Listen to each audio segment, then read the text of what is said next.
महत्त्वाची बातमी आहे। शांतिगिरी महाराज निवडणूक लढवण्यावर ठाम आहेत। कुठल्याही परिस्थितीत माघार घेणार नाही। माघार घेण्याचा आजचा शेवटचा दिवस असताना शांतिगिरी महाराज भूमिकेवर ठाम आहेत अशी माहिती मिळते आहे। नाशिकची ही बातमी आहे। नाशिकच्या लोकसभा निवडणुकीतून मी माघार घेणार नाही असं शांतिगिरी महाराजांनी आज स्पष्ट केलेलं आहे। याआधी अनेकांनी त्यांच्या भेटीगाठी घेतल्या। यामध्ये गिरीश महाजन यांचा पुढाकार होता की त्यांनी पुढाकार घेऊन शांतिगिरी महाराजांना समजवण्याचा प्रयत्न केला, मात्र ते आपल्या भूमिकेवर ठाम आहेत।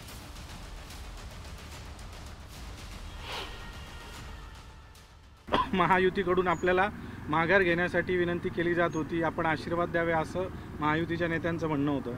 तर त्या त्यांनी आमच्या सर्वभक्त बरोबरीने हा मुद्दा मांडला की खरं हिंदुत्व कोणाकडे आहेत, त्यांनी त्याचा बघा विचार करावा आणि त्यांनी नाशिकच्या या लोकसभा निवडणुकीत असताना त्यांच्या उमेदवाराला माघारी घ्यावी लावी आणि बाबांना त्यांनी प्राधान्य देऊन या निवडणुकीत त्यांनी संधी द्यावी असाही या ठिकाणी आमचा मुद्द्यांनी या मंडळी मुद्दा मांडलेला आहे। आमचे प्रतिनिधी लक्ष्मण घाटोळ यांच्याशी बोलूया। लक्ष्मण, डोकेदुखी ठरणार आहे शांतिगिरी महाराजांची भूमिका?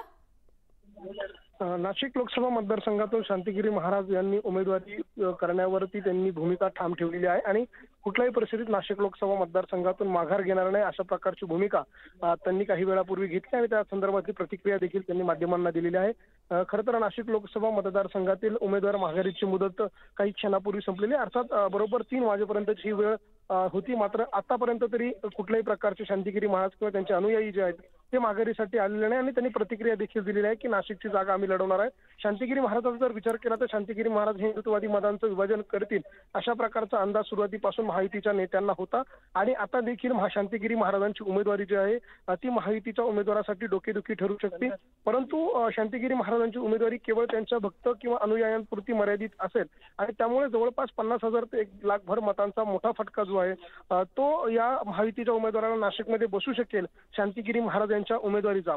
त्यामुळे आता पुढच्या काळामध्ये शांतिगिरी महाराजांच्या उमेदवारीचं जे आव्हान आहे हे महायुतीचे उमेदवार कशा पद्धतीने पेलणार हे बघणं महत्त्वाचं असेल। नक्की लक्ष्मण, आभार माहिती दिलीत त्याबद्दल।